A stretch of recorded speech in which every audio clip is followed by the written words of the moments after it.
friends, it's Jordan and welcome back to another reading vlog.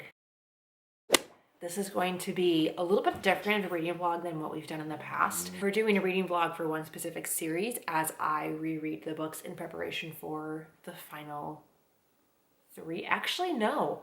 I was gonna say final installment, which just came out in November, but I'm realizing that I'm like quite far behind on this particular series. I haven't read like 3, 4, or 5 in the series. A really good friend of mine, Sam from Thoughts on Tomes, is doing a monthly read along with this series. That is the Witchlands series by Susan Dennard, the first book being Truthwitch. So this is a series that I've already read a few books of. I was reading them as they came out many years ago. I think this actually might be a decade old now. It's so weird to me that books that I read on release at the start of this channel are now like a decade old. That makes me feel super old.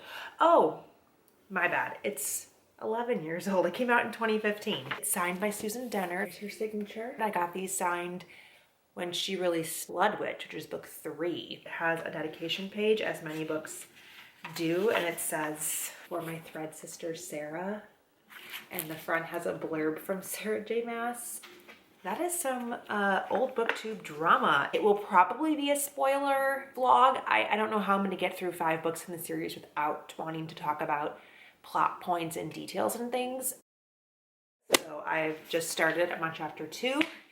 I remember this being a little bit hard to get into because of the way that the book starts. It starts at like a high action scene and we're kind of just thrown into this world. We are expected just to be in these characters' lives. And I remember feeling like a little bit lost for a good majority of like the first portion of the book. They're following 2 best friends. One is a Truthwitch, her name is Safia, and the other one's name is Iseult, and they are thread sisters. That's really all that I remember about the series. Maybe like 50 pages in, I will give you a little heads up on how things are going, but I'm very excited. About 100 pages into Truthwitch. This is taking place nearly 20 years after a truce is signed between these 3 warring empires. And on the day of the 20th year anniversary of this truce, basically war resumes, and we're about 8 months out from that anniversary date.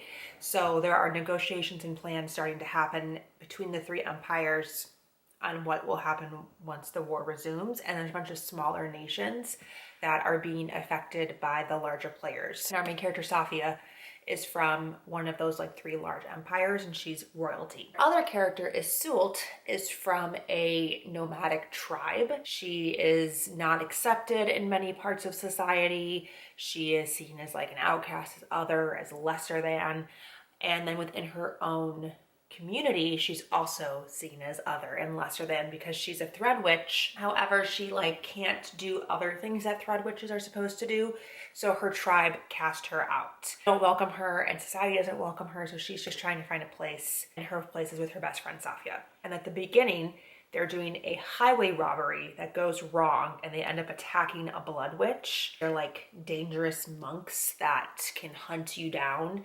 And so they attack this Bloodwitch unknowingly in this highway robbery. He latches onto their scent and now they're trying to outrun this Bloodwitch amongst all these other things that are happening. They've been separated as a result of like this Bloodwitch thing and then this truce summit that Safia is required to attend because she's royalty. So she's going to the truce summit.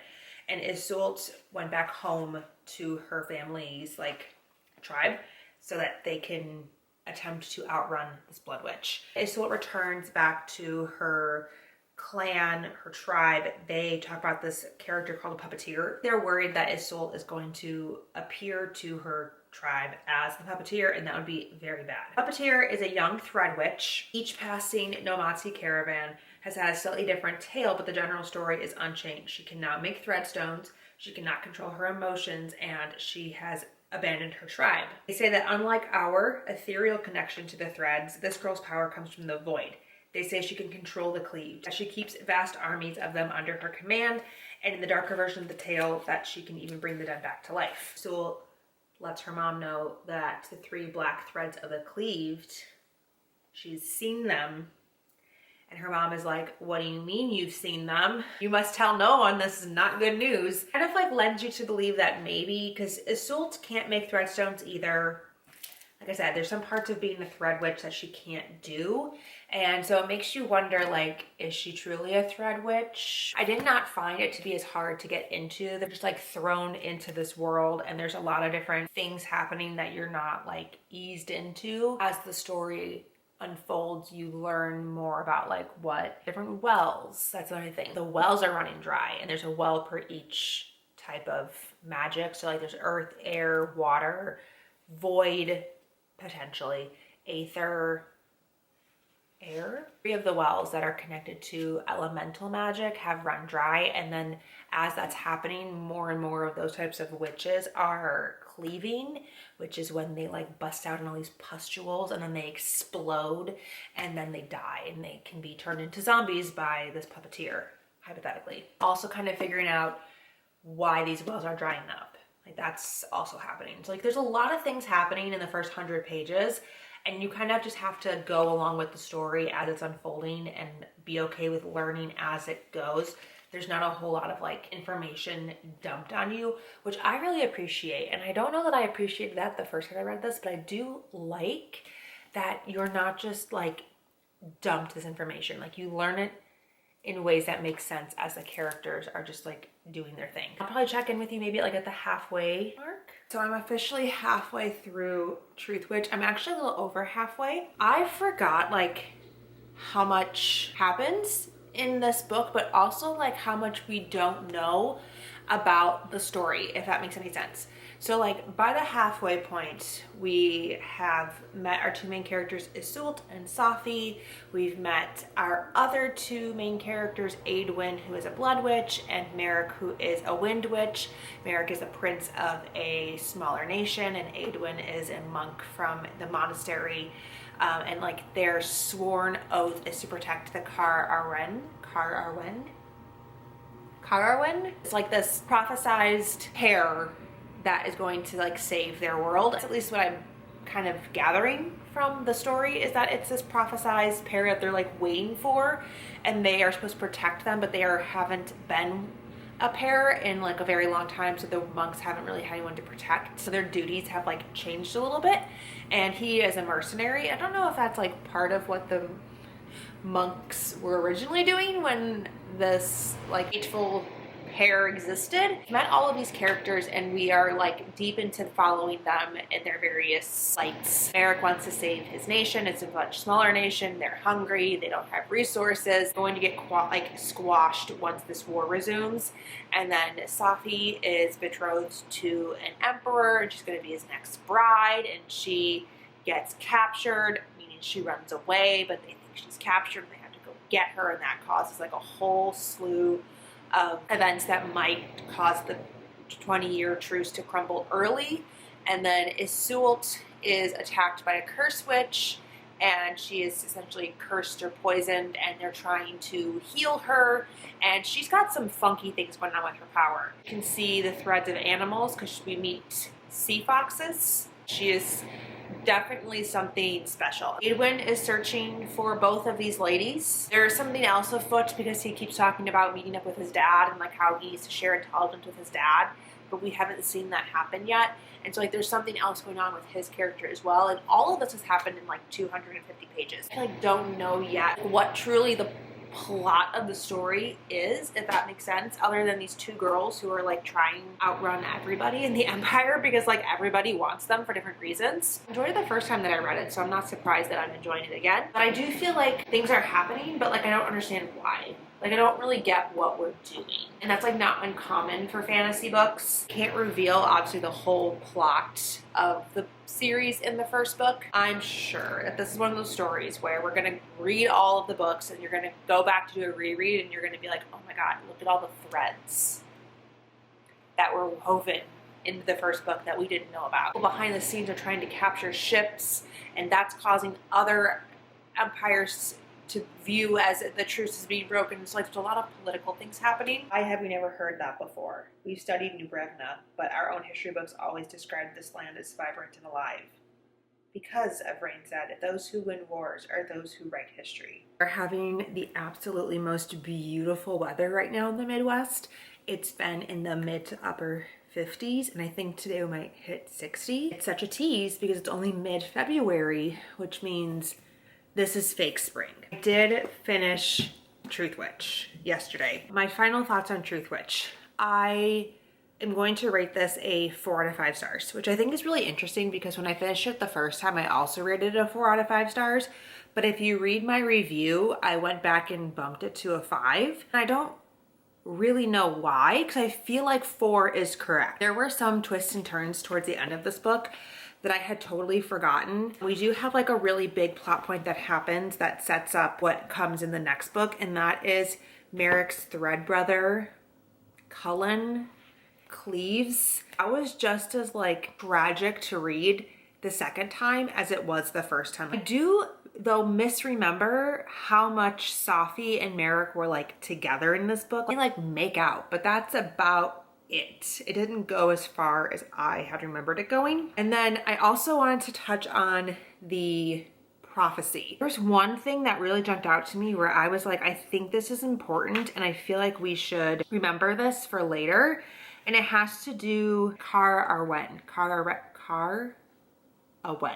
Bloodwitch that we are following in this, he is like tracking Safi and Iseult. He can't really follow Iseult because he can't smell her blood, which is very unusual for him.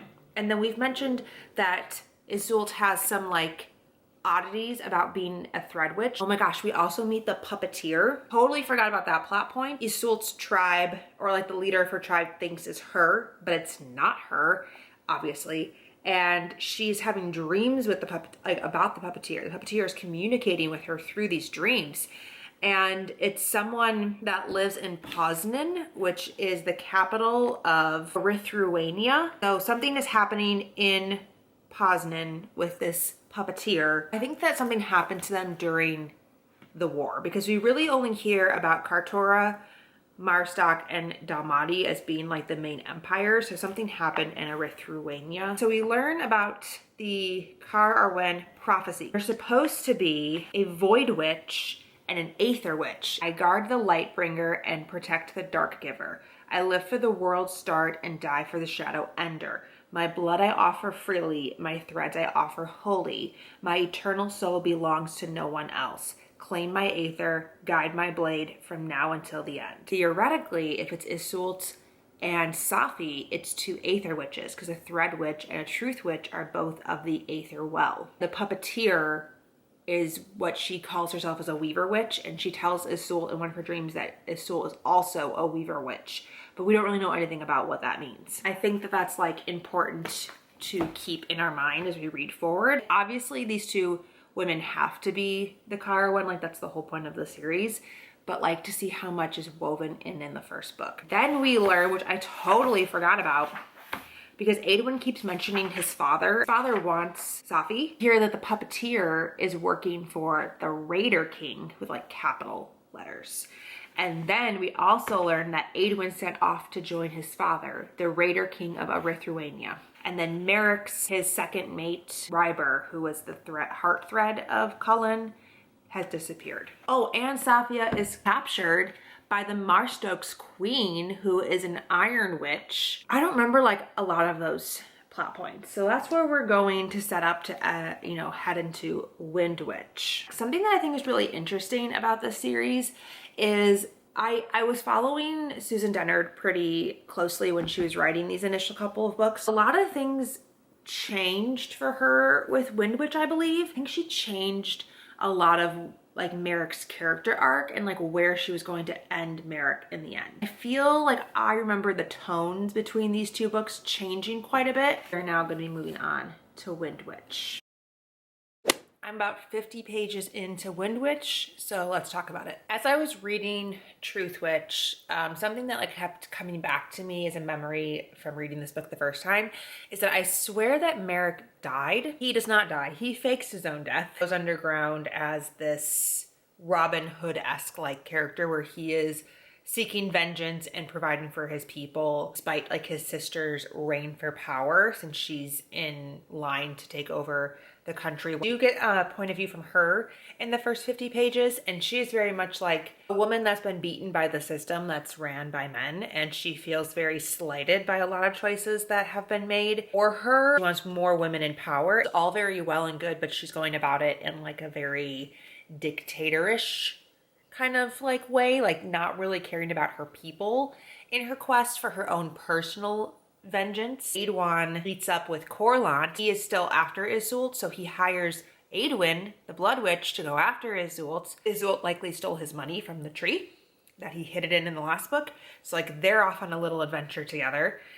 Is it an adventure? I mean, he's hunting her down. Safi's on a pirate ship with the Marstoki Queen, I think, who is the Iron Witch. Merrick has some pretty serious like physical disfigurations from the battle at the end of the last book, so he doesn't look like him either. I remember liking the first book more than this book. I remember being like upset with the direction of Merrick and Safi's storylines because I really liked them together. I remember feeling like they don't take the path that I wanted them to in Windwitch and being like frustrated with that. So things are definitely happening. We are still moving forward at full steam. Officially 100 pages into Windwitch, and I don't know if I have anything different to share or feelings to share between page 50 and page 100. There are just a lot of storylines going on. Like Safi and Vanessa are currently captives of the Hellbards. One of the Hellbard commanders is the chiseled cheater that we meet in the very first book that kind of sets off everything. He and Safi get into a fight over a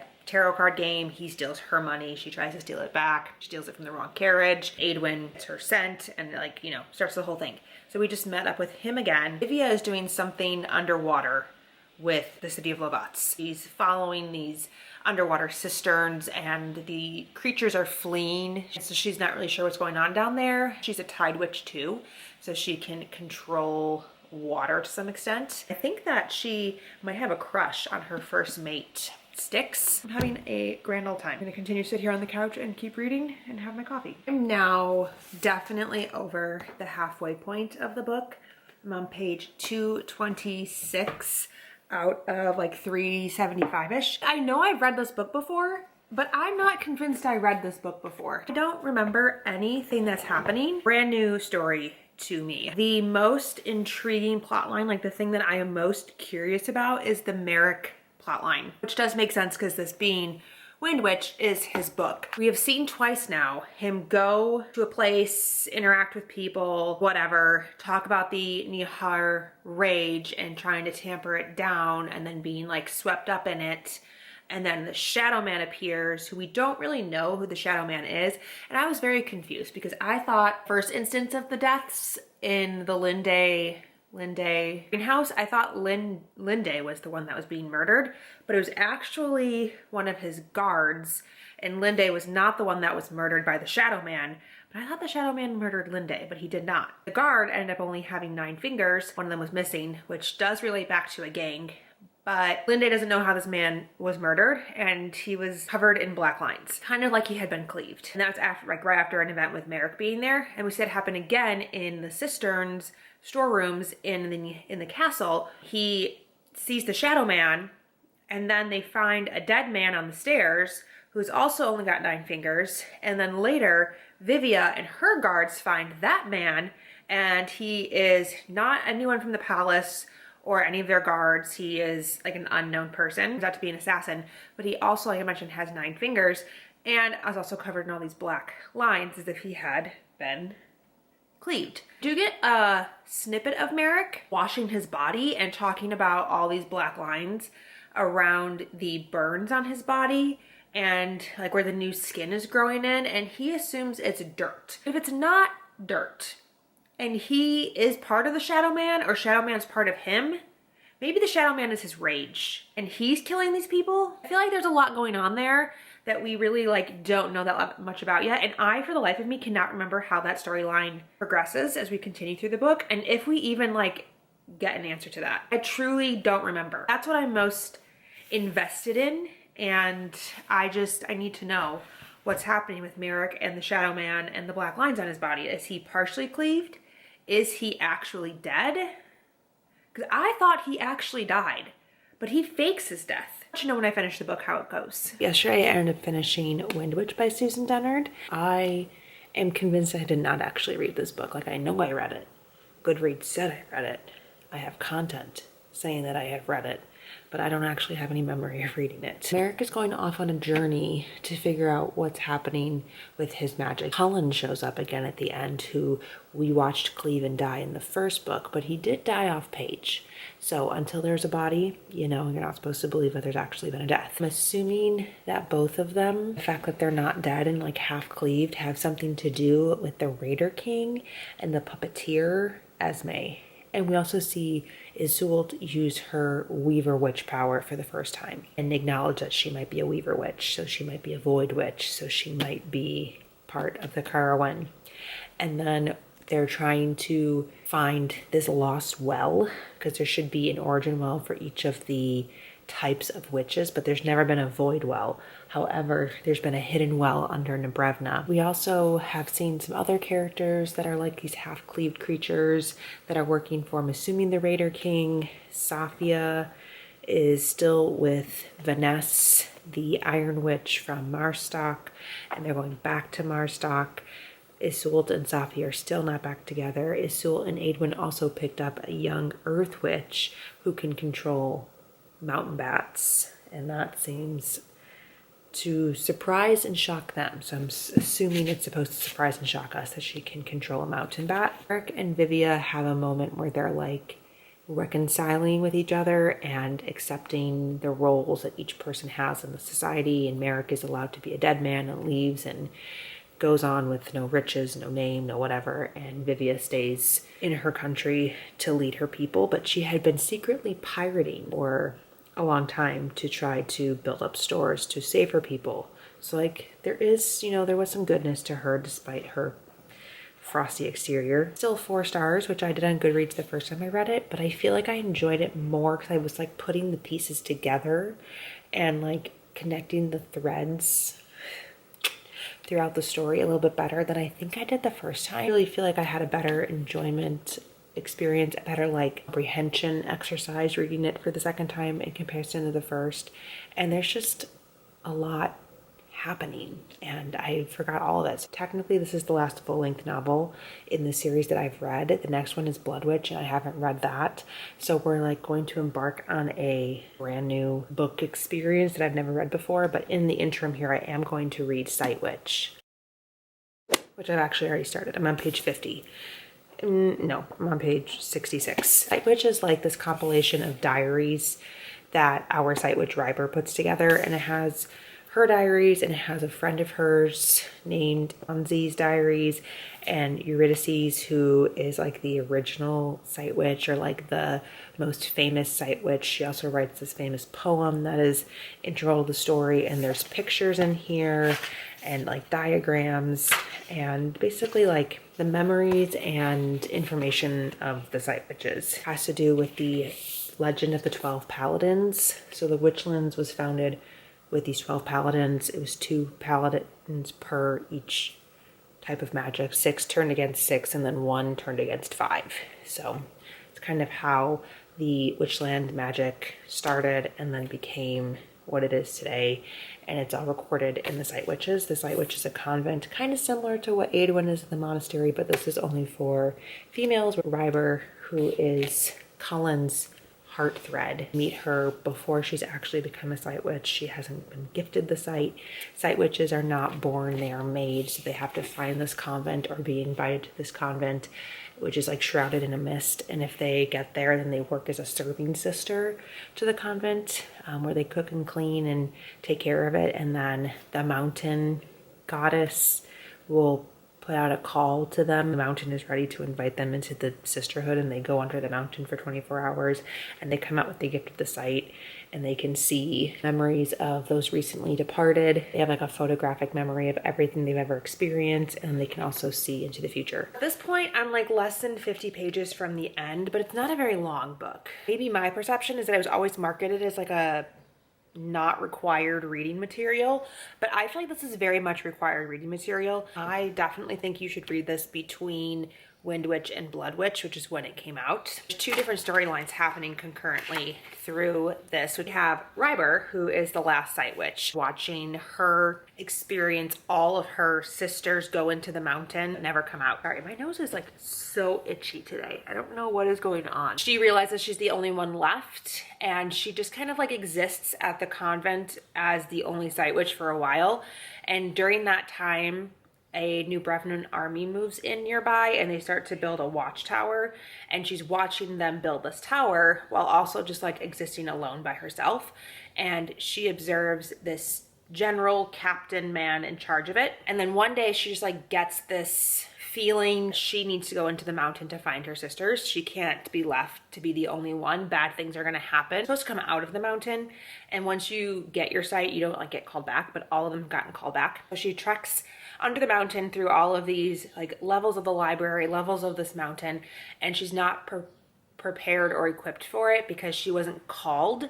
So you're not supposed to be there if you aren't called. And so she's having to fight all of these different layers as she gets to the bottom of the mountain. And then in one of the like levels, she finds the captain who was in the New Brevnon army that she was observing. He can't remember who he is. He doesn't know how he got there. He doesn't remember anything about himself. So she's traveling through like the lower parts of this mountain with him. We know from context clues and details that it's Cullen. She doesn't know that yet. At the same time all that's happening and she's trying to find and save her sisters, we're getting flashbacks to Eurydice, who is a very famous like historical character in the series. She wrote this famous poem, and she was around during the time of the Paladins. When each one died, their magic would get passed on to somebody in a new generation, so there were always 12 of them. That's how magic like succeeded in the Witchlands.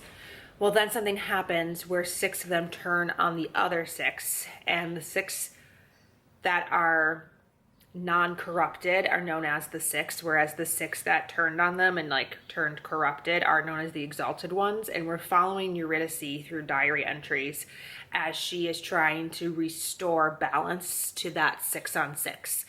She's working for the 6 to try to overthrow and defeat the exalted ones. So she has to build these doorways, these like portals. There's one per each type of magic witch. And when you walk through them, they're portals that take you to other places. So she finished her very first portal of the 6 and she's testing it out. There's a man involved who drops off children at the convent that keeps coming back to like check on these children, which is like technically not part of their roles, but he has a crush on Eurydice and Eurydice likes him. Finds out that this famous general that's like working with the 6 and that they're trying to plan an overthrow is the man that she like has a crush on. There's this bird who is known as the Rook that's helping Ryber, but this bird is like ancient and the bird belongs to the Rook King, who is in Eurydice's timeline. Also learn that Cullen is a paladin, but like Cullen doesn't know he's a paladin. Talking about cleaving, and he goes, yeah, I tried to cleave, but then something in my mind told me not to not cleave yet. It's not time yet. And that kind of explains what happens at the end of Truthwitch when I have like 50 pages left. The information in here is so important that I don't know how you could not reread this or how you could skip it in the order of the story. Like, we're learning so much about the past events and like the paladins and everything, and we hear a little bit about them in Truthwitch and Windwitch, but like this is the first time that we're getting this information. You don't get this in the other books, so like I don't know how else you would find out about these things unless it's in Bloodwitch but like summarized. For a novella, for a 0.5 kind of novel, it's very important. And I do like Ryber as a character. I like Eurydice as a character. I like the 2 storylines. I love a convergence of 2 storylines into like overlapping, because Eurydice can see that there's a prophecy that one day the last Sightwitch will travel through the mountain with a paladin. And then we are watching the last Sightwitch travel through the mountain with a paladin. I'm gonna read the last 50-ish pages. I did finish Sightwitch by Susan Dennard, and I'm gonna give this one a 4 out of 5 stars, which I think is a higher rating than I gave it the first time. According to Goodreads, I gave it a 3.5 out of 5 stars last time. I enjoyed this story a lot more, I think, this time around than I did the last time. At the very end, the only thing that we really learn is that Eurydice, her heart thread, the man, the general, I don't know if we ever learned his name, and then his 2 daughters, Cora and Lisbeth. And Lisbeth is like this incredibly powerful Sightwitch. She's the one that actually wrote Eurydice's Lamnet, and then she just recorded it since this is like an 8-year-old child. Go into the mountain during an attack because, as we know, the 6 are betrayed by 1. And so they go into the mountain to hide during this attack, and Lisbeth convinces them that they need to sleep until they're needed again. So I think it's likely that we're going to see those 4 characters again at some point. Eurydice is pregnant when she goes to sleep, and they talk about how the baby that's coming is a boy and how he'll be a great older brother one day to the girls, and that it will take a long time for everybody to meet him, but they will eventually. I don't know. So we don't really know for sure who he is. We also have this drawings that I wanted to call out. So we see like these here. And so we know there's a Void Witch and an Aether Witch, which we know is part of the Carwen. They're down here. And then this is Eurydice, the captain, general. And then the 2 girls in the mountain sleeping, and we are probably going to see them again, I would assume. And then here is the 12 paladins and the 6 that were betrayed, and the 1 that betrayed everybody else. 6 turned on 6, 1 turned on 5, and the one that's circled has the word captain next to it, so I think we're supposed to assume that that is potentially Cullen. That Cullen is the paladin that turned on everybody. Trying to like solve this puzzle earlier on in the book about connecting these stars with only so many lines, and Ryber can't figure it out. And then at the very end, she does figure it out.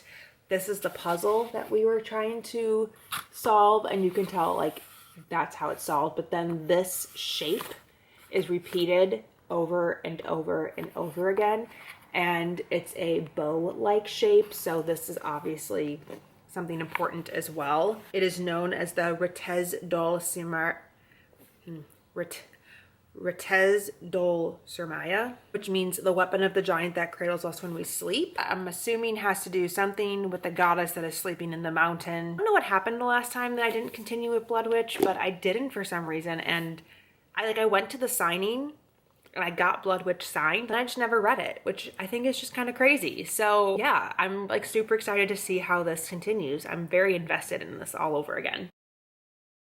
It's finally time to move on to Bloodwitch by Susan Dennard. Oh my god, can you see me at all? The light in the back there is still a little bit annoying, but this is way better than whatever was happening over there in front of a window, which is probably where I should have just started. I really do like Edwin, and I really enjoy his relationship with Iseult. It's becoming very complex because they don't really trust each other, but they're all each other has out on this journey, and they have common goals, like similar goals, but not exactly the same goal. And now they have this young Earth Witch named Owl who has a mountain bat who is apparently named Blueberry, and they're trying to like safely get her somewhere. They're also trailing this scent from a woman that each time they follow her scent, they find dead bodies. Safi is back in Marstoke with Vanessa. She's now a part of the court, and like they're using her power as a truth witch to do things to people, which is something that Safi always was like very worried that would happen to her, that somebody would collect her and use her in court for like their own gains and use her powers for evil, which is currently kind of happening. Safi was the reason that a man got his head chopped off, so that sucks for her. They're finally moving people from Lovatz into this Undercity. Undercity has like all of these cisterns and these twists and these turns to it, and her captain, who she also has a crush on, Styx, is a true water witch. Styx is traveling through the cisterns and the caverns in this Undercity, and she comes across a door, but she feels like the door is unfinished, but she also can hear people on the other side of the door. It's like in the limestone. There's like carvings in the limestone that look like it was supposed to be a door but never a finished door. And I mean, like, obviously it's one of the doors that we learned that Eurydice was making and creating. Also, she's hearing voices in her head, similarly to Cullen, and so I think Styx might be one of our other paladins. Got a perspective from Styx in here for the first time. She seems like she's going to become a more integral character. Loving that connection to the ancient paladins, gods, reincarnated, like that kind of stuff is one of my favorite tropes, one of my favorite things in books. And so the fact that like we're getting more of that is, I'm so excited. Merrick has met back up with Ryber, and they have Cam with them, and they're going to the Sightwitch convent. Ryber can't find it. The gates are closed. She hasn't been there in a year. I think there might be some kind of like tie between Cullen and Merrick because they're thread brothers. That might be like the reason that Merrick is cleaving because Cullen has cleaved, but he hasn't like done the big cleave because he's a paladin. Like that connection between the two of them is what's keeping Merrick alive. So if Cullen ever dies, I do think that Merrick is gonna kick it too. Interesting too with Ryber, because Ryber is his heart thread. So I wonder if there's a difference between like being someone's heart thread and being their like thread brother, and why Merrick is cleaving versus Ryber is not cleaving. How that will affect like Styx and Vanessa in the future. Things to think about. Things to think about. I'm only 50 pages into this book and I've learned all of that. So I can only imagine what is to come in the next 400 pages, and I am so excited. I'll check in with you probably like 100 pages mark. There's been a lot that's been going on that I haven't been able to update you on because I've just been really busy. I'm on page 186. So like I was gonna do it 100 pages and I'm, you know, blown past that a little bit. I don't even remember if I remember. I can't remember if I'm going to remember. Stupid ass sentence to say. To like articulate all of the things that I've been thinking. Eric has been captured by Esme, who is the puppeteer. She's talking to him about calendars and the different days on the calendar and how the calendar has been thrust upon her people and how they were like not asked or consulted at all in this new way of life. And then she talks about how Eurydice wasn't doing experiments and things, but more was creating this loom where you could tie threads to, which we know is something that the puppeteer has been using to control her cleaved. So that's going to be interesting to see how we tie Eurydice in with that, because we know that Eurydice and her husband and those two girls are encased in the mountain, waiting until it's their proper time to help, I'm assuming, society in some way. What I've just read is Safi, she's at the Origin Well in Marstoke with Vanessa, and they get ambushed and attacked, and she stumbles through a doorway trying to escape, and it's a stone doorway with markings on it, and so we know that it's one of these doorways that Eurydice was working on. I thought that there was only one that she completed. It seems like there's multiple throughout the lands, which I know was their intention, but I didn't think that they completed those. She stumbled through it, ended up in like a dark cave situation, and then walked right back through it into Marstoke. So we have a couple of characters now who have been stumbling through the doorways. And then we also get to see a little bit about like what the Hellsbards are, fighting a flame bird of some kind. Flame Hawk is like spewing magic at them, and they're able to withstand the magic, but they're turning into skeletons. Their skin is like disappearing, giving me very much like Pirates of the Caribbean. This update is so fast, my camera is like literally dying as we speak. And then also I've noticed that we have these mountain bats who are attracted to Owl, who is an Earth Witch. We have these flame hawks that are in Marstoke where all the fire witches are, and then we have the sea foxes that obviously live in the ocean. I would assume somehow, well, they're connected to New Brevna, and New Brevna has a water well. Livia is a tide witch, and we also know that the true water witch, Styx, is from New Brevna. So I wonder if like each one of these creatures is somehow like connected to the elemental fire, earth, water witch situation. Sult and Aedwin have officially gone off on their own. They have met their means to an end, and he's found better means, so they're both going off on their separate ways. There's like a lot happening. There's a lot going on. There's so many threads everywhere.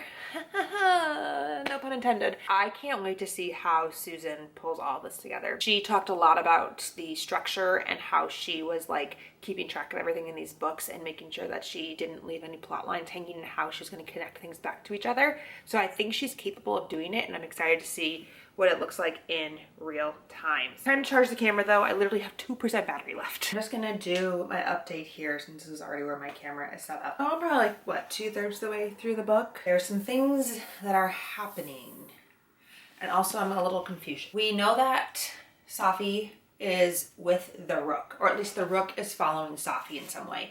We meet the Rook, which is this bird character in Sightwitch. It is the sigil of the Rook King. Iseult is in the Carowin Monastery, and she's lost Owl. And Irvain makes a comment that there's like insurgents, and then also the abbot, who I think is who's in charge of the monastery. And she's against the insurgents and on the team of Abbott, which is interesting because when we are following Aedwin and Liesel, they are like chasing these massacres. Cat came home and the dog started freaking out. Okay, are you gonna leave?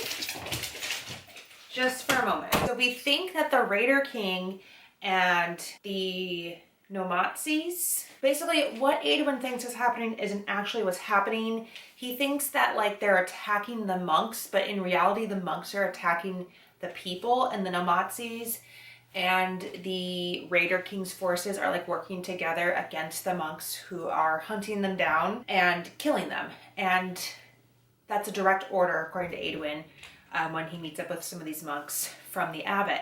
So it's a little confusing why Monk Evrain would be like supporting him, but also they're killing lots of people. They're massacring lots of people. Is Evrain a bad character? She's currently with Iseult and is nursing her back to health after she gets blown up on her way to the monastery, and is keeping her in like this sleep state.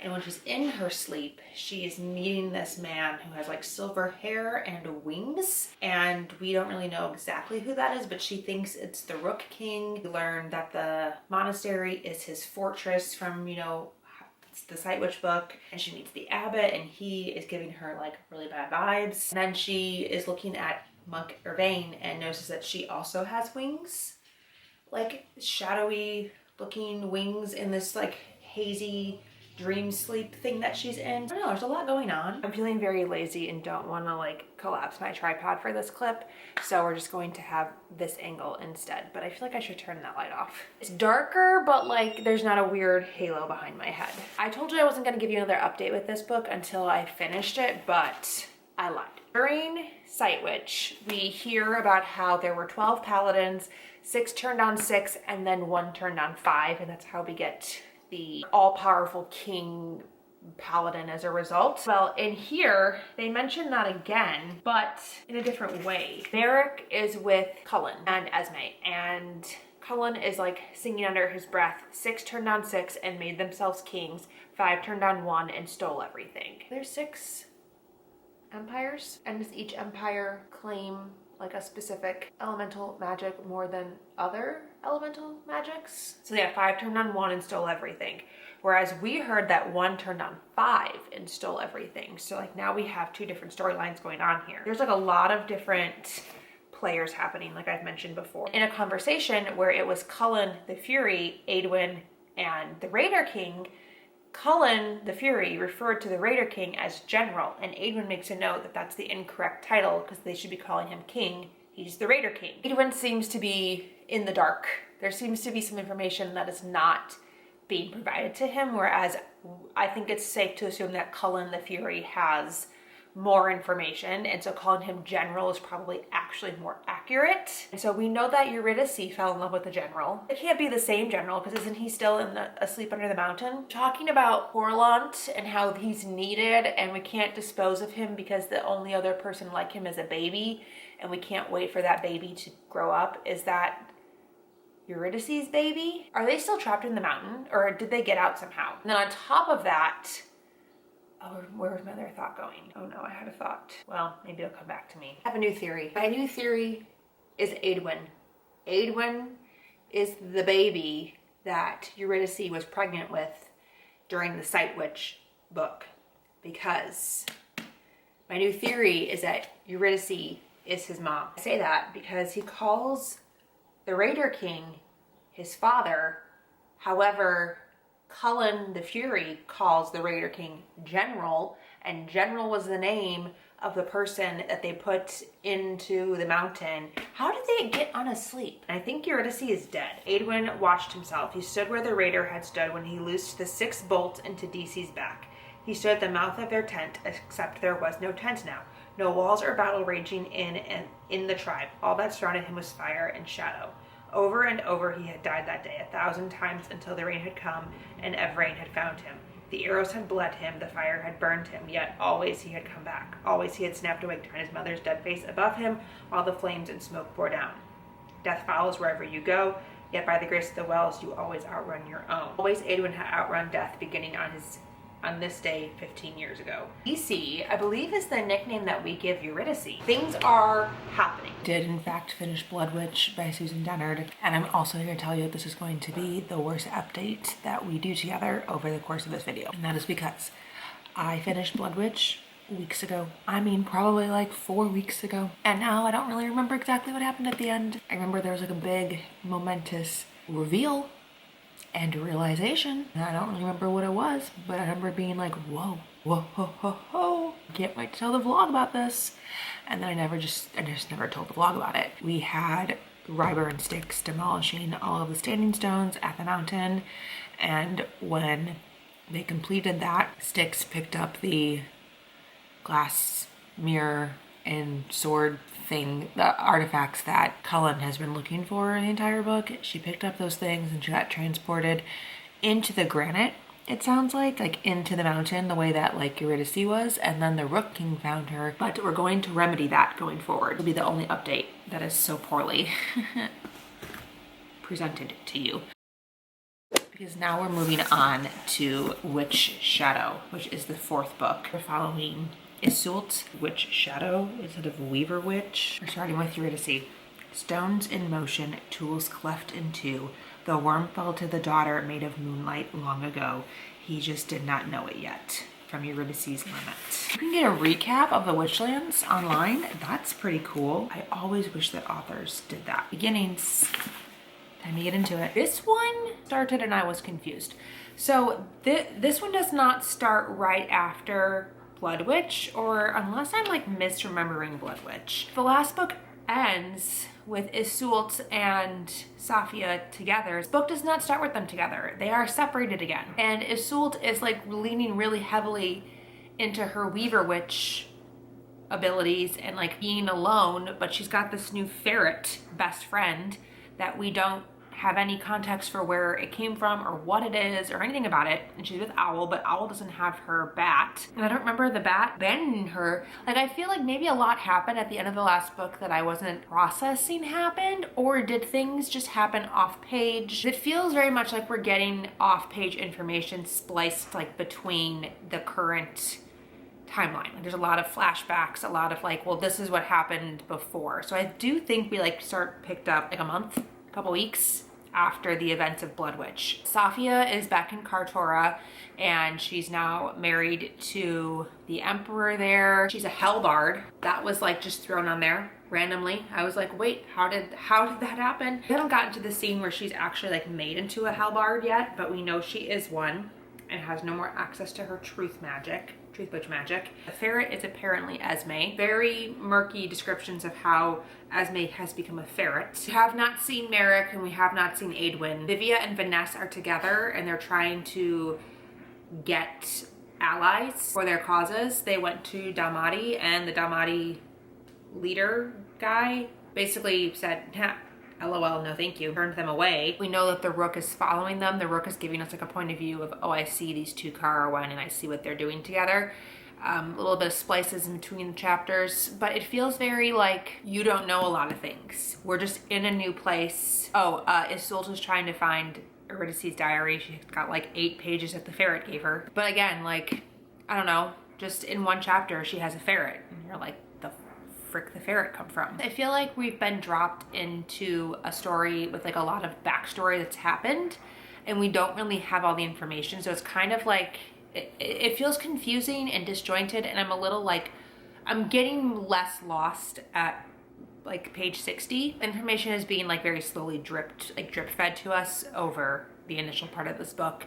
And I don't really know what was the decision, like why that was the decision to skip all these things and tell them in flashback. That was the narrative choice that was made. So we're getting a lot of flashback scenes. They did something to one of the wells too, the Earth Well. They healed the Earth Well. I'm confused, but I'm interested. All right, so we're 100 pages into Witchshadow. Let's talk about what I think about the book so far. So we have officially gotten a 4th paladin revealed to us. We now have our Earth Witch Owl, our Air Witch Cullen, our Water Witch Styx, and our Fire Witch Kahina. Kahina is like the first one that we've met that is a paladin that is able to recall her memories from the past but isn't going crazy from them. She is the leader of the Red Sail Pirates that she oversees, that like slaughter pen, slaughter arena. Styx is there as a opponent with Ryber, and she is sent into the ring and she has to slaughter ring?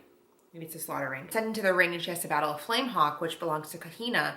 And after she wins against the Flamehawk, Kahina asks her to be brought back to her. And she is like, do you know what you are? Do you know who, what I am? Do you know what our purpose is? And Styx is like very much, no, I don't know. Like, I know that we're different, but like, I don't really understand what you're saying. So it sounds like Kahina is working with the other paladins, or like somehow doing something to further the plot of the paladins, because she made a comment about how it's really exhausting for the new ones to be reborn with the memories intact. And so she's like, don't get yourself killed, because it's really exhausting to wait for a new one of you, and I've waited this long already. Also a flashback that Styx has in the ring, and Styx is flashing back. Her heart thread is on fire, flames from an exalted one named Lovatz, which is a city as well.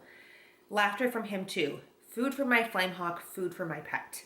Styx's voice breaks as she begs Lovatz to release Bastian. You should not have turned on us, Lovatz says in reply. You should not have turned on me.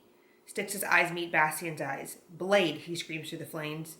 Flames, use the blade. I don't know if we know which paladin turned on the rest of the paladins. It was Kahina. Maybe Kahina is the original like paladin that turned on everybody. Because I think the Rook King also plays into this somehow. I don't know. The blade and the glass like have purposes.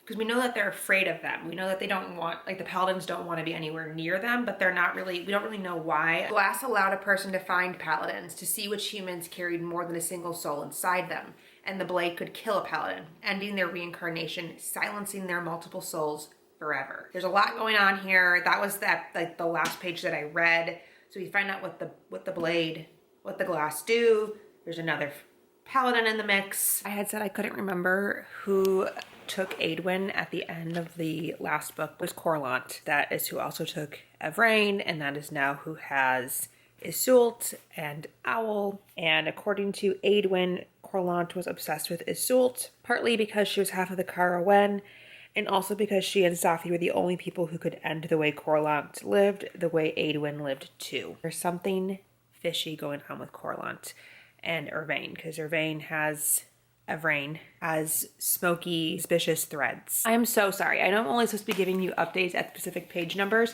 but this feels important and I don't want to forget about it. Without the threadstone, she is useless to us, meaning Iseult. Him centuries to make those stones, and we have waited a millennium. He will not give up so easily. I hope so. As long as they exist, we are at risk. I'm assuming that's the Karawen and the threadstones that they have between the two of them. Aedwin drank his soup. It was disgusting, easily one of the worst meals he had ever eaten. He might not remember his name, but he remembered good food. So it's not Aedwin inside of Aedwin. Iseult is going to be the body he goes into. I'm not quite sure about that. Evrain did not walk away, though, and after several seconds, she said, he was waiting for me. When I came out of the well, he was there. Corlant? No. Him. The Rook King. He remembers who he is? Yes. Then you should have killed him. I would have, but I was weak. I had only just awoken. Besides, he would have simply been reborn again. Like Saria, like Midnay. And we know that Midnay is the original, very first Hellbard. And like we should have been. Aedwin's nostrils flared. Evrain was right, of course. There was still only one way to kill a paladin. The simple death was not it. Still, a Rook King, newly reincarnated, was better than one at peak power. What does he look like? Rook King of 1,000 years ago, the Rook King who had killed Aedwin with his magic blade, had been tall and dark. He'd worn thick furs and a silver crown, plain, simple, cold as the mountains on which he dwelled. I didn't see his face. How do you know it was the Rook King and not someone else? Because he had that bird with him. On whose side is he? Does he serve the exalted ones or the Six? I do not know. He could have killed me, though, and he did not. He simply told me it was good to have me back again. 1,000 years the Rook King had lived, one life after the next. No danger, no threads, no vengeful old ones to get in his way. Now he mocked Evrain, he mocked them all. Will we have 12 paladins by the end? Because there's technically 12 paladins. There's the 6 exalted ones and then the 6, capital S. So we have 2 of every kind, which means we only have 4 so far, so we need another 8. I thought we only needed another 2. This is very interesting. I'm about this far from the end, a little over 100 pages, have learned some things. Specifically, there's a lot of paladins. A lot of paladins are all over the place. They're running amok, they're running around. Additionally, there's the Rook King, and I don't know if the Rook King, like obviously he's a paladin that's been reincarnated. We actually meet the paladin, the Rook King. It's Leopold. Leopold is the Rook King. Is he a witch of one of the wells? I don't really know his powers, but like he obviously has them. Corlant is also one of these paladins, and he is like a permanent paladin. He has existed, I think, in that body for forever.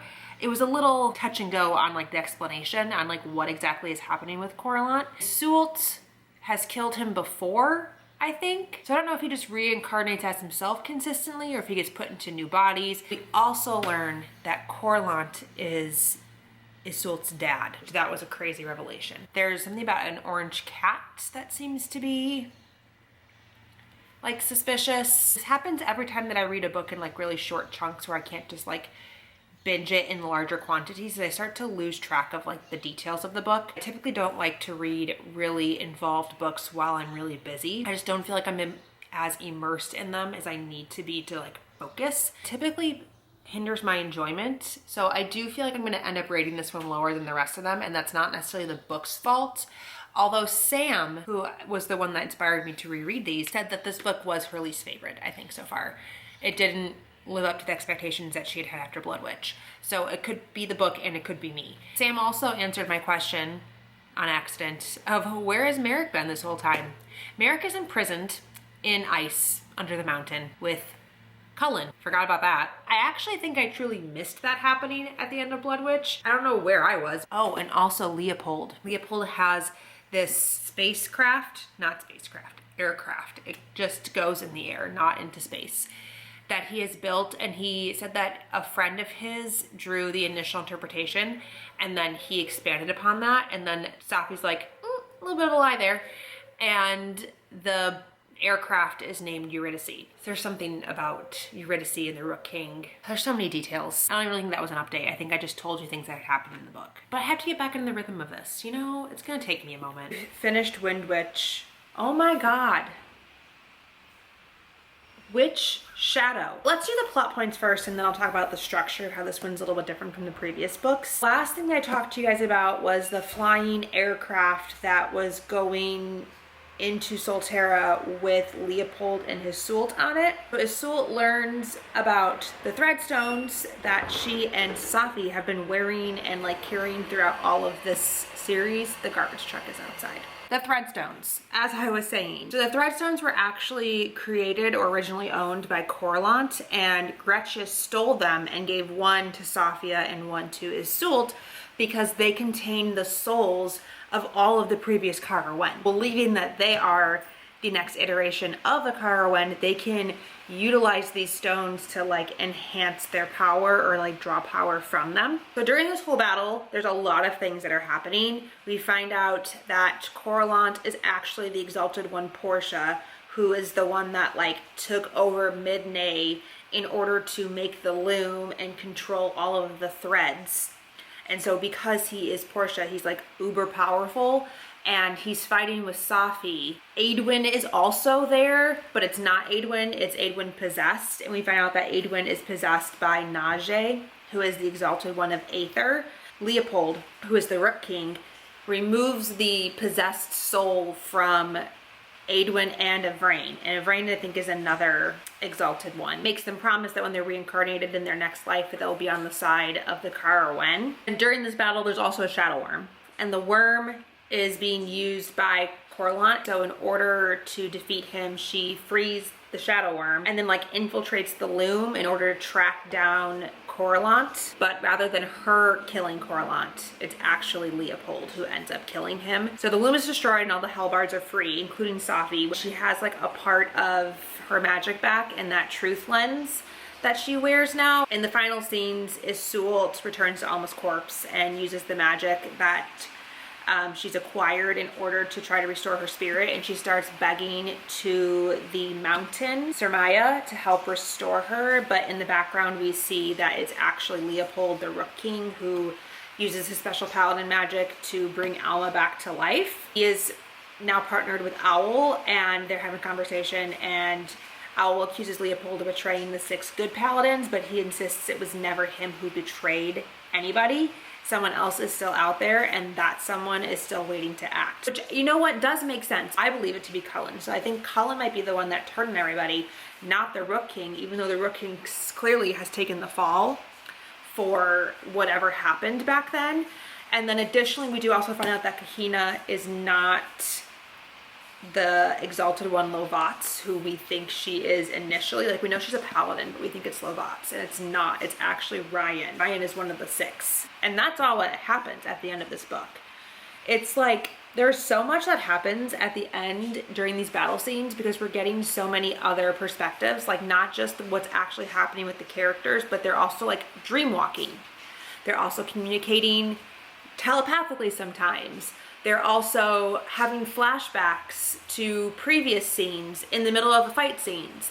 They're also reliving these memories of these paladins that are living inside their bodies. So we're getting so many things happening. It's not just a fight scene. It's like layers and layers and layers. And it is really a lot to like wrap your brain around and remember all at once. I always end up missing something. Like at the end of Bloodwitch, I definitely missed that Merrick was put in the ice. Oh, Merrick is freed at the end of this book from the ice, and he's awoken by 2 young girls. So the 2 young girls from Sightwitch are finally, I think it's Cora and Lisbeth, are finally freed.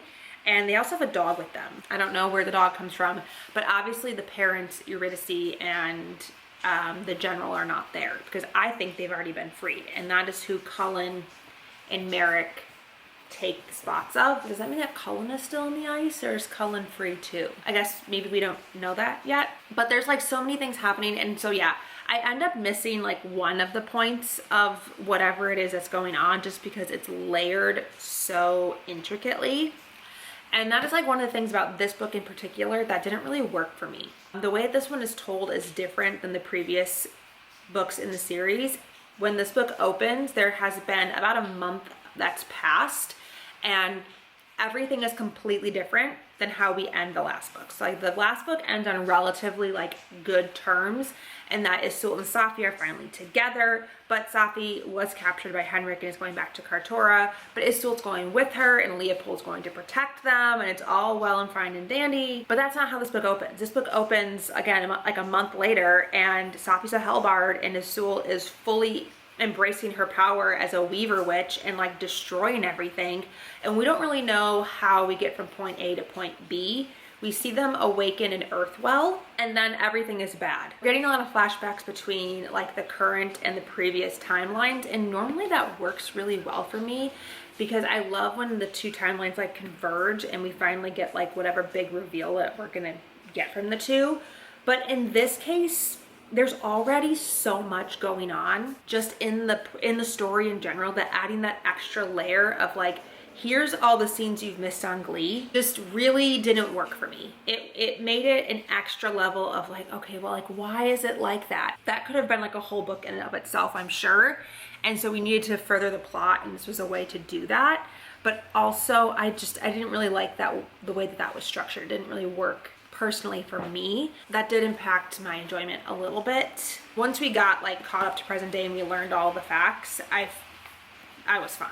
Well, I mean, I wasn't fine. I was still, obviously. There's just so much happening at any point in this book, in this series, and literally always so much going on. I want to talk about the paladins real quick. Confirmed paladins from the 6 are Cullen, who is a air, Styx, who is the water, Owl is earth, Kahina is fire, and Leopold is, I think, aether. Missing the Void Witch. We're missing Midnay, right? That's who we're missing. And then confirmed exalted ones at the end are Corlant, who was pretending to be Midnay but is in fact Portia, which is the Void.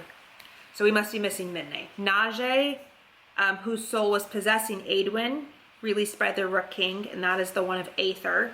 So I do wonder if like Aedwin is an Aether witch. I guess I always assumed as a Blood Witch he was from the Void, but maybe he's not. We also heard of the exalted one that was possessing Evrain until the Rook King released that one, and we don't know who that is or what their name is. And then we also have heard of Lovat's, which is the fire exalted one. Haven't met him, but we did think Kahina was him until we learned that that was actually Ryan. Let's go ahead and get into the finale. Witchlight, Witchshadow, Witchlight. Oh, that's clever. I didn't notice that until just now. Let's Time for Witchlight, the final book. It's crazy that we're here. We're here at the end. I'm about 50 pages into this book now. I took notes this time. This book opens with a story about the Great Crossing, which are the Nomatsi people traveling from their homeland into our continent. They settled in this area where no people before have been able to survive. Snow or magic waits so thick in the air that those who go in do not come out the same, assuming they come out at all. And although we did come out alive, we were markedly changed. The cold bleached all color from our faces, the magic turned our eyes golden and green. And those are the Nomatsi people. And then they talk about the gods of the Nomatsi people. I think that they have connections. There's the Moon Mother, who I think could potentially be Surmaya, the mountain goddess. And then this is the list of their old gods. Owl, who watched over the creatures and plants of the Witchlands. Swallow, who controlled the seasons and storms. Comet Bright, who gave us fire, but who sometimes lost their temper and spread it over the land. Old Uncle, who protected the rivers and seas, if he even be bothered to wake up from his nap. Then Wicked Cousin, whose domain was the dead and the deadly. And last, of course, there was Trickster, who delighted in mischief and thrived off chaos. And we know that Iseult has called Leopold Trickster more than once. I didn't really know that this is where this whole series was going to go, and obviously we read the very first book, like who would have known we would have been here, but I'm just like eating it up. Then we meet Aedwin at the beginning. He is working with Safia in Kartora to take over after Henrik. They're kicking out some people who've been like squatting in her family's estate essentially, and one of them is also a Bloodwitch. But that one says that he is of the water well. Again, like Iseult, caveats to his magic that make him a little bit different than most Blood Witches. And again, I think it's because he's the child of the captain, the Raider King, and Eurydice. The little girls who saved Merrick from the ice, the two daughters of the captain, told him to go find their father. And they tell him he calls himself the Raider King, which is the general. So that whole loop got closed. I also thought it was really interesting that resurrecting dead bodies, because we did see Leopold do that, seems to be an aether quality, not a void quality, which again, I really thought that like the void would be in charge of like the dead and like necromancy. Maybe I just don't understand what the void and the aether really is. Starting to get some convergence of things. So like Vivia and Vanessa and Cam just met up with Lev and Xander, who we had thought were dead at the end of the book. Not dead, stuck in the mountain. Now they're all stuck in the mountain and the ice is trying to eat everybody. I don't think we've gotten a point of view from Safi yet. Iseult, I don't know if we've gotten a point of view from Iseult yet either. We've gotten quite a bit of Merrick and Vivia and then some of Aedwin. We will check in again on page 100. We're 100 pages into Witchlight. There are storylines happening, but a lot of it's focused on the paladins. And really funny enough is that right after I had said we hadn't heard from Iseult or Safi yet, the next several chapters were both Iseult and Safi. We do find out that the doorways within the mountain were made by the paladins. We learned this through Vivia and Vanessa. They have a map, and on their map there's a section that's labeled past, which includes different portals and gates to places like Nebrevna and other places in the Witchlands. And then there's new ones in a hall labeled the future, and those lands are labeled such things as contested lands and the windswept plains. Will the future happen on the contested lands in the windswept plains? Is that their future that they're working towards? And their past is Nebrevna and Marstoke, because they're no longer going to be loyal to their individual countries. Kind of how it sounded to me. And they're incredibly wary of Lev and Xander with this map. And they're kind of wary of Safi because they keep saying that this map is from Safi. They would just happen to be looking for Vivia and Vanessa, and then coincidences are none. They stumbled into each other in this mountain. So is the mountain kind of like guiding these people together and pulling the strings, or did Safi really give them that map and send them into the mountain to look for these people? Like, it doesn't seem like Safi sent them because Safi doesn't know where they are, and she releases Caden to go find them. So somebody else had to have given them that map and those letters. I don't know if I mentioned, there are sections in this book that are letters from Ryber to Cullen, and she keeps sending them into the mountain via the Rook and leaving them in front of his tomb so that when he finally awakens, he can read these letters and like hopefully remember himself as Cullen and not as this paladin. Ryber's finding these accounts from history books within the libraries that are located in the mountain. The mountain is accepting of her and like letting her exist in it. She finds out that there's a line that distinguishes void and aether, which is very thin. So it's assumed widely that aether is control over the mind and soul, and Void has control over your flesh, but that is not actually how those powers manifest. Both can manipulate the threads, but the results differ. So they're both technically like thread witches. Aether can transfer a soul into a body, restore threads to original corpse, or attach to a new body, like Leopold is seen doing with Alma at the end of Witchshadow. And then Void is control, manipulate a person's mind. So the Aether creates a possession, whereas Void creates a puppet, which makes sense because Esme, we know, as the puppeteer, and she was puppeting all of these cleaved people. We still don't know who truly betrayed them. There's some like potential people. It could be Midnay, Cullen, which is Bastian. The Rook King, Leopold, does confirm that the Raider King, his name is Ragnar, and he was his general. He's a brilliant strategist. He's been trying to take him out for a long time, but he's always able to anticipate his next move and plan accordingly. And that's why he needs Iseult and Safi to help him. There's a lot of different teams at play here, and we have parts of our group of people that we're following like working for different sides, but we don't truly know which side is like good and which side is bad.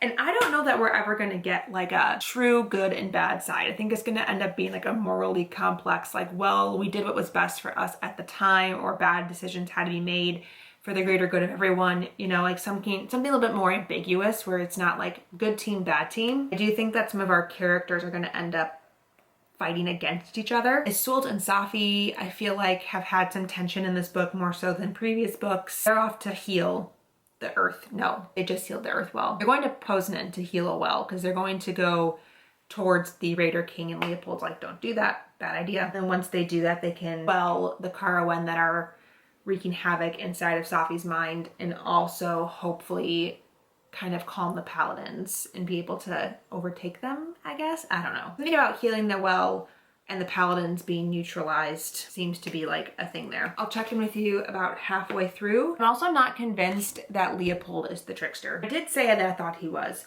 but he and Iseult again are talking. Trickster, yes, that is what you so love to call me. I have acted in a manner that is quite direct, not at all conducted behind the scenes. So is he not trickster? Each time I think like we find out something and like, oh, but maybe it's a lie. We clearly don't know the whole story. We very clearly, as the reader, don't know the whole story, and Safi and Iseult and everyone in the present day also clearly don't know the whole story.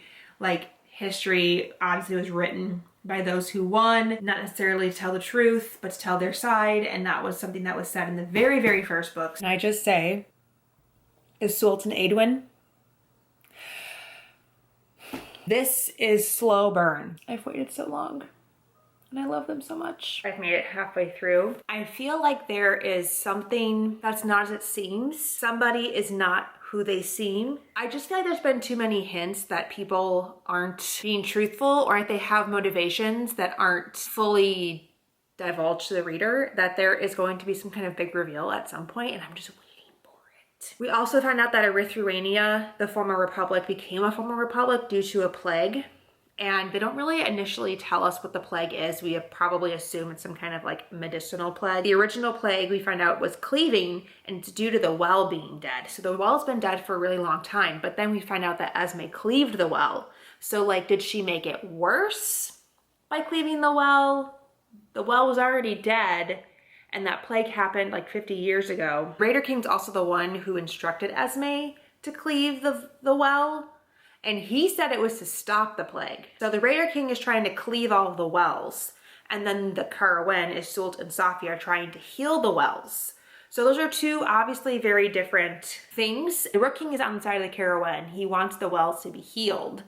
But like, is the Raider King actually not the bad guy? I have a feeling that like the Raider King is going to actually be revealed to not be the bad guy, and he's cleaving all the wells and getting rid of the magic for a reason. The fact that his daughter is the one who had like the tremendous gift of prophecy. I don't know, I feel like there's probably some kind of reason that he's trying to cleave everything. We also learn all of the names to the Exalted Ones, and we learn that Najee, who is the one that was in Aedwin, is afraid of Etosha. Najee is the Aether Exalted One, Etosha is the Air Exalted One. And then we also learn that there's Firicin of Earth, Raquel as water, Lovatus is fire, and Portia is the void. We obviously saw Portia as Corlott, dead.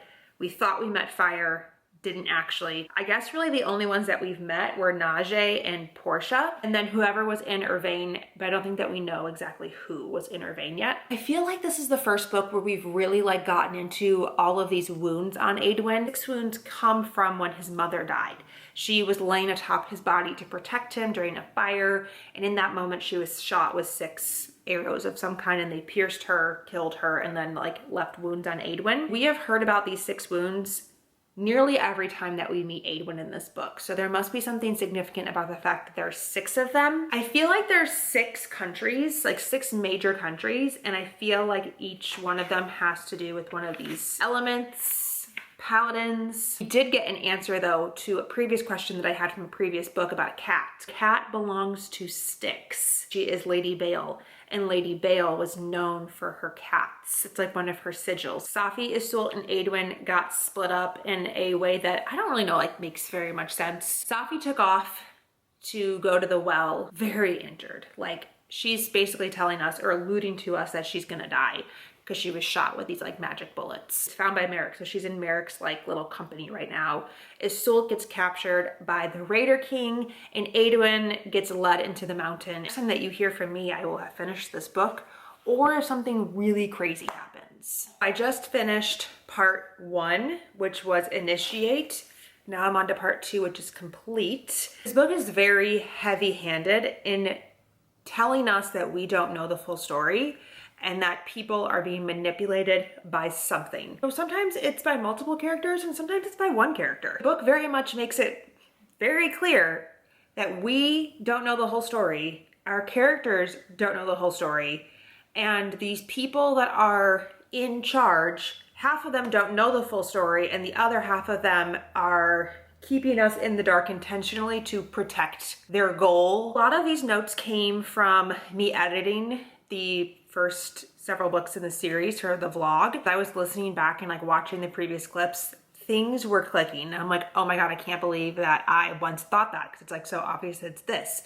Or wow, that really came back into play 2 books later and I didn't remember that. Iseult was captured by the Raider King intentionally so that she could snoop in his tent. We find out that the Raider King actually intentionally left the tent the way that it was so that Iseult would snoop. We also get accounts through flashbacks that Styx is having of memories from Bale. King stabbed Bale and Saria, but he stabbed them with a regular blade, not the special paladin blade, so he didn't end their paladin reincarnations forever. He just ended that version of them. They thought he stabbed everybody with the special magic blade. But if they came back to life, I guess in that moment they didn't know that they were gonna come back to life. You know, like those versions of themselves didn't know that. Then when I was editing the Windwitch vlog, I totally forgot about those scenes with Merrick and the like Shadow Man and how these random people were showing up dead in places where he was like unleashing his fury, and they all had 9 fingers. The book does tell us that they're associated with some kind of gang. You know that Cam only has 9 fingers. But then we also learn that 9 is a sacred number of the mountain. Mountain tells Cam that he's always welcomed there as the 9 of Hounds, and that 9 is sacred under the mountain. And then we also, I don't know if you remember from Sightwitch, the 9 stars that you have to try to connect together with one single line to make a shape, and it's that bow that's like all throughout all of the Witchlands. It's related to like the sleeping giant and the mountain, so I feel like that is gonna be important. I also had the revelation Riddicy was working on creating a loom, not on experiments. And we also know that the first Hellbard was Midnay. So is Eurydice Midnay, or was she helping Midnay? Because as I was going back to rewatch these vlogs, it's so funny that I never put 2 and 2 together. But we are told in one of the books that there's a player that we haven't accounted for yet, that somebody else is who betrayed everybody. It's not the Rook King. I don't know why it never occurred to me. We haven't met Midnay. She's like one of the only 6 paladins that we don't have a reincarnated version of.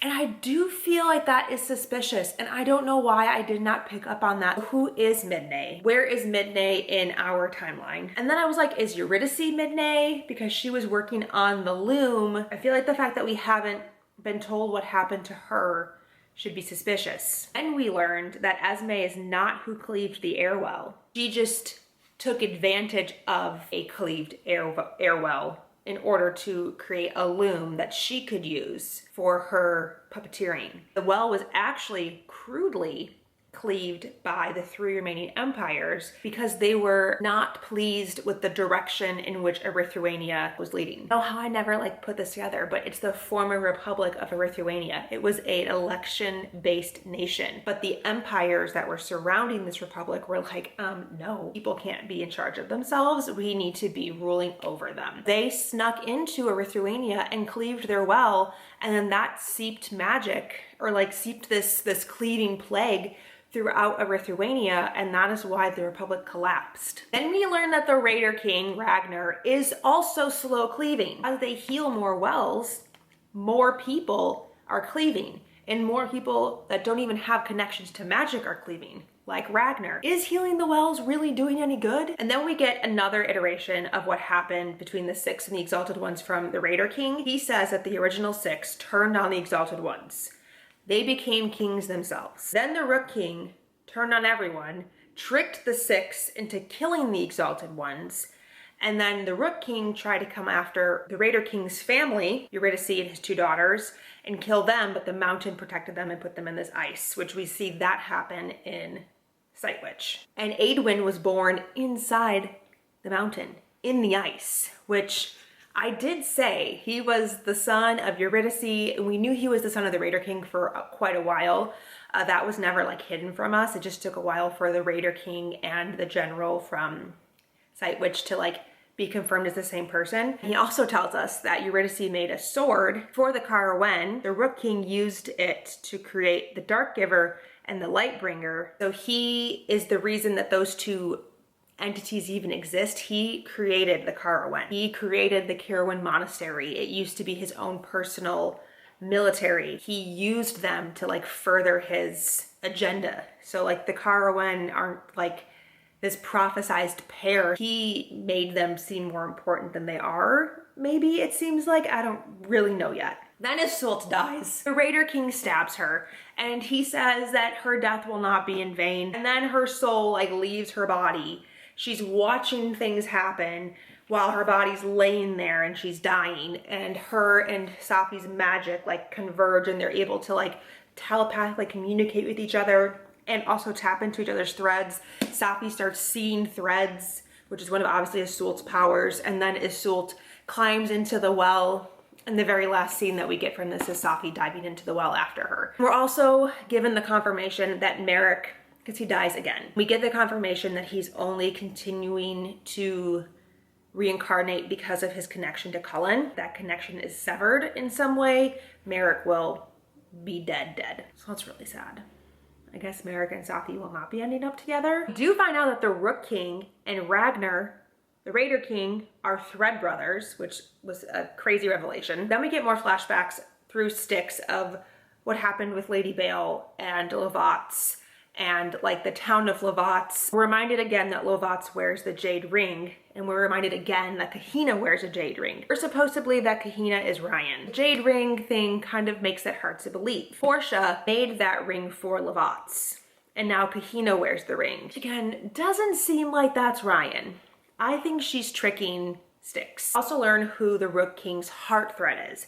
It's Owl, Saria, whatever we want to call her. Then Safi and Aedwin and the monks get fused together as one entity to move and fight mirrors of each other, because Safi tells Aedwin to take control of her blood, and then he's linked up with the magic opal earrings to all the other Carwen monks. At the very end, we get this tale long ago, and it's about the Moon Mother and this monster who goes to her and in the Sleeping Lands, because that's where you can find her, begs her for humanity, begs her to become a man because he doesn't want to be a monster, and she sends him out on this multi-year adventure to find 6 pots of special honey. 6, obviously a very important number throughout the series. Bats in the mountains, foxes in the iris and the tides, the hound and the giant and the winds and the storm, the hawks in the flames, the rook and the snow caps, the pitch deep darkness, in the void. Like, again, we're getting mirrors of like that 6 over and over and over and over again. Finds normal honey, not special honey, presents it to the goddess and she's not pleased, but then he realizes he doesn't need to be a human. He had the experiences that he wanted to have as a human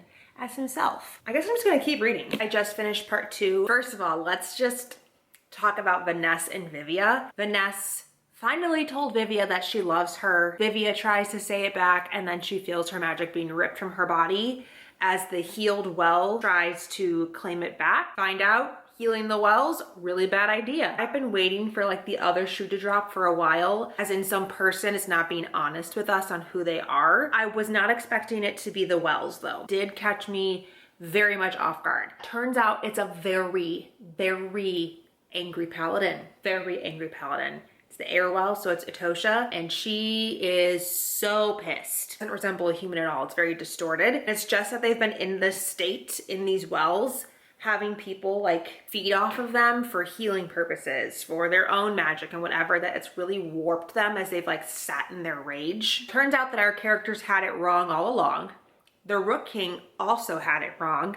The Raider King had it the most right, but also wasn't correct. Nobody that we were following had the full story, which I have been saying for a while now. I didn't expect that all of them would have the wrong story. Ryber is telling us this through a letter that she's written to Cullen, and she tells him like, you know, this diary was left for me in front of your tomb. Turns out it's the first half of Eurydice's diary, and that she had only ever had access to the second half. It's meant to be read together. You need the full picture to understand what you need to do to save the lands. And so only having the second half has caused a lot of other problems along the way. Then we meet Najee in his actual form, who is the Exalted Aether one. He talks to Leopold, the Rook King, like, what do I need to do to fix what was wronged? That's the first person that the Rook King visits as all the wells are being awoken. He tells Najee that he has to work to find Raquel, which is the water paladin, and persuade Raquel to their side. The story that the Rook King is telling us is that there were 12 gods. 6 were hell-bent on devastation, and those are known as the Exalted Ones. And then 6 worked in secret with the Sightwitches to create the glass and the blade. Plan was they were going to kill the Exalted Ones by severing their threads so that they weren't able to reincarnate anymore, and they were going to do that using the glass and the blade. However, one of the 6 betrays, obviously the other 5, which stops the rebellion before it can even really get started. And the Rook King and the Paladin of Air, Bastion, uses the blade to kill the Exalted Ones, but then they find out that they're not actually killing them. The 6 lied about the purpose of the glass and the blade. They weren't actually there to stop them from reincarnating. It turned them into these wells, which then meant that their threads were leaking into the land instead of returning to Surmaya. And the whole point of this was to return the magic to Surmaya, because she is the one that like gifted the paladins with their magic. And so by turning them into wells, it got turned back to the people rather than to Surmaya, and that causes a lot of other issues. And that's kind of the goal that the Raider King had, is he wanted to return magic to the people. Leopold wanted to return magic to the paladins. But the goal really should be that we're returning the magic to Surmaya, and then she can decide what to do with it, because it is her magic to begin with. So then the Rook King uses a normal steel blade to start killing everyone, exalted or otherwise, to try to find the traitor. He tried to destroy the glass and the blade because he doesn't want to actually like stop them from reincarnating. He wants them to reincarnate so that he has time to figure out who the traitor is. But he found out that he can't actually destroy these 2 artifacts.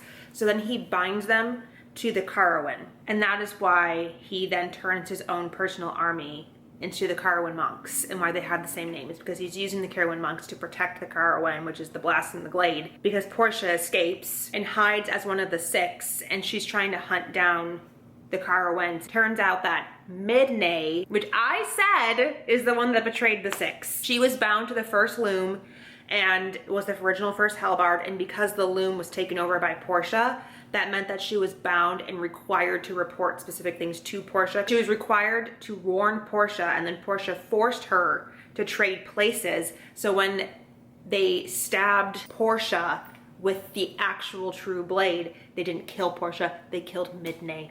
And then Midnay got turned into a well, and Midnay was the well that was hidden under New Brebna this whole entire time. She's the Void Well. She's the one that's been helping Vivia feel at home, that water, that lake that Vivia loves so much under New Brevna, that's been Midnade this whole time. Portia got away, obviously, and has been reincarnating, hunting down the Carwen so she can destroy them so that Leopold can't use them to kill her. And then Leopold decides, you know what, we need to bring back all the Exalted Ones so that we can right the magic that's leaking into the human lands. Because again, his goal was always return the magic to the Paladins, and he thought that that would in turn save Sermaya. So you have to bring back the Exalted Ones so that they can take their magic back, but then they're going to kill him anyway. It seems like a very convoluted plan. Then we get confirmation that Iseult is the blade, Safi is the glass, which we've already seen Safi with the glass because she makes the truth lens, which is the reincarnated version of the glass. Now we're following Styx. She's in Lovatz. Lovatz is the most magically built city in the lands. So when all the magic is being taken back to the wells, the city is like crumbling. She's in a temple and she's looking at herself as Lady Bale, and she's like, look at that. There I am. And she's like, wait a minute. Nodin was never a real god. We made him up in a way. Man steps out of the shadows. And she looks at the man. And she looks at Nodin and the man again. Nodin is inspired by Lovatz. Lovatz is named Lovatz because it's his city. He created this super magically reliant city, and then they just kind of turned him into their own version of a god. Been telling you in all of those past flashbacks, we see Lovatz with these jade rings, and we know that Kahina has a jade ring, and I'm like, we've been told Kahina is not Lovatz. Lovatz uses magic to bind the 4 elemental paladins into these jade rings so he can control them. He controlled and forced them to help him build the city. So he only has 3 now. Kahina has stolen hers back, I'm assuming. Styx is like, uh-oh, you can control me. And so they get in a huge fight. She rips his finger off to steal back this ring, and then he disappears. We finally get a scene of Safi and Iseult defeating one of the Exalted Ones. And it is Atosha, who has by far wreaked the most havoc and is like the most pissed out of everybody. Using the new blade and the new glass that Safi and Iseult have created, they can see through the truth lens her threads. They're taking the sword, and rather than like stabbing her specifically, they're severing her threads so that her magic can return back to Sermaya. She does die, and then one of Aidwen's wounds heals. Not still quite sure what Aidwen's wounds exactly have to do with any of the Exalted Ones. There's 6. When there's really 12 paladins. It's coming to a head in the contested lands. Lamette does say 12 will meet on the contested lands, but it doesn't capitalize 12 and doesn't specify that it's paladins. Maybe it's not a fight between the paladins. Maybe it's a fight between 12 other people who are prophesized to be there to end this. Maybe it was never about the 12 paladins, and it was about 12 of our characters instead. At the very end of this section, the Rook King stabs himself with the blade. He meets Owl, and Owl's explaining to him that like he never had the full story. He decided that this is the way it had to be. She talks about how, well, prophecies can come and go in many different ways. They can happen time and time again, be a reoccurring thing, or like you making specific choices trying to fulfill the prophecy can change the way that it fulfills itself. Get total confirmation that he is 110% the trickster, because Iseult talks to him about how he is unable to like take accountability for anything, and how he just pulls the strings of everybody's lives in the background, and he's forcing all these people to be participants in something that he believes is so right and he believes is like such a big deal. The fact that like he's then told that his religion that he's been, you know, following for 1,000 years is not based in lies, but also it's not as grand as he thought it was. About to get some resolution, I think. We're in the final part, which is titled Witchlight. Oh my god, I forgot about the death of Cullen again. Cullen dies again. Merrick has to watch his best friend die 3 times over this freaking series. Safi had to experience Iseult dying. Iseult had to experience Aidwen dying. Well guys, I've officially finished Witchlight. I've officially finished the Witchlands series. And we have to start off by talking about the extensive list of potential storylines that Susan has left open for there to be potentially more books in the series, or more series in this world. I feel like it both kind of leaves you at the end here with a very realistic resolution, in that it's really normal post-war for there not to be like a nice neat bow, but also I feel like it was done intentionally for there to be more content in this world. If I put this over here, can you still see it? I don't want to hold it. Yeah. So at the end of the last section, we got to see several of the paladins and exalted ones give up their magic, whether willingly, Najee and Raquel did, and also some that were defeated by our characters, such as Etosha. We had 5 in total that did that, which allowed magic to be stabilized enough that it was able to return to the witches. But in order to make this truly stable, they need to find one more exalted or paladin to give up their magic. And it's interesting that it's not all exalted ones. Not all of the people who gave up their magic or who were defeated were like on the bad side. We had Najee and Raquel who willingly gave it up, and they were both exalted ones. We have Bastian, who was Cullen, who also willingly gave up his magic. Returning his magic to the mountain allowed Merrick to stay alive, so we still get Merrick as a character, and I was convinced that if anybody was gonna die, it was gonna be Merrick. Etosha is obviously defeated by the blade in the glass from his Sultan Safi. The Rook King Elias Leopold sacrifices himself. So as Ryber is writing her most recent letter to Cullen, she talks about how she thinks Midnay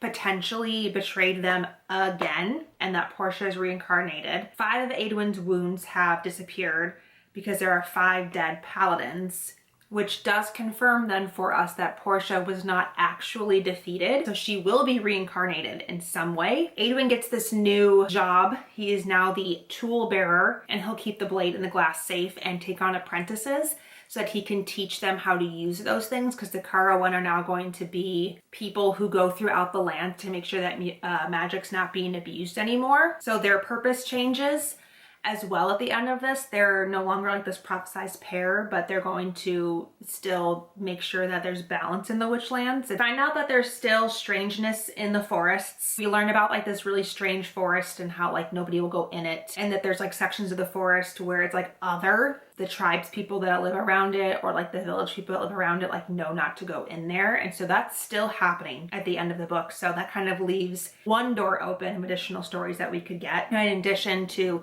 another door being what happened to Portia. Iseult does get her magic back, but she's not a thread witch and she's not a weaver witch. She's kind of an amalgamation of both. She can no longer sever threads. We find out that the paladins, the whole purpose of the paladins was to be arbiters for Sermaya. She wasn't able to be everywhere all at once to make sure that the land was being taken care of and that people were being taken care of and there was no famine or sickness or war or whatever.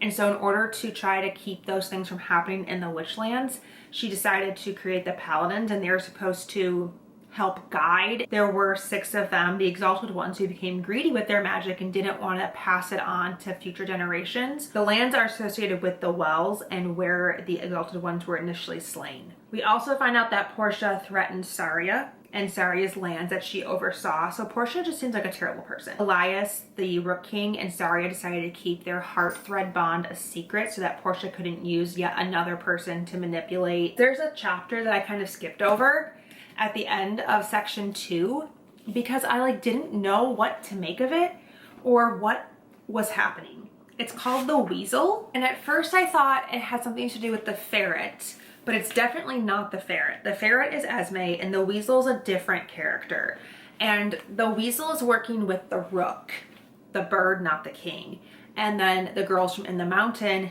and Saria, Owl, the earth paladin, to trap Leopold, the Rook King, in the Sleeping Lands, and then kind of reveal to him that his whole life's purpose has been a lie, which I talked about previously. But the weasel doesn't get any kind of explanation. But then at the very end, we get the whole true story from Ryber. Because Ryber's assembling this guide for the true tale of the 12 paladins. And she does mention here to hold tightly at all times to the rule of disputed truth. Oftentimes, memory records offer different accounts for the same events. As such, all memory records are true and all memory records are false. For what is life except perception? And I thought that beautifully like wrapped up the entire story. And then she goes to tell the story of what happened to the paladins. But then we get a glossary of each of the exalted ones and the 6 and some other key players. As such, we get a section on Midnay. Throughout here, she also connects each of the paladins to one of the Nomatsi gods. As I said so many times, I'm like, there is some correlation here. Each one from the 6 is supposed to represent somebody from the Nomatsi pantheon. She represents the wicked sister Weasel. The wicked sister Weasel. So the Weasel perspective has to be Midnay. Since the Great Collapse, Midnay's body and soul have yet to be tracked down.